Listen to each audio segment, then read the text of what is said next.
We're here to discuss action. Knowing the problem is one thing, but what can we, especially schools, actually do about it?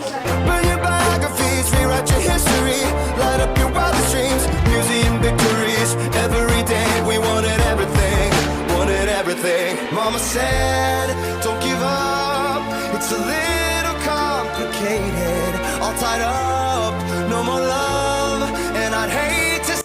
It starts with each one of us. My journey started with challenging single-use plastics in schools, and now I'm in court challenging the government's actions on the planet. Always had a vision, always had hope. Today I realised change starts with us. I'm excited to bring back to school what I've learnt today.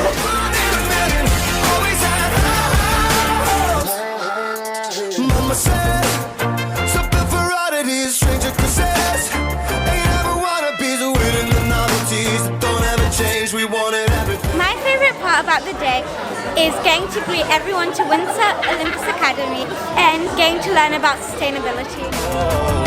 Stay up on that rise, stay up on that rise, we'll never come down. Mama said. Education is the seed of change. By fostering understanding today, we pave the path for a greener tomorrow. This is more than just about the environment. It's an opportunity for our students. It's about unlocking personal potential, finding passion and discovering purpose. So I got one more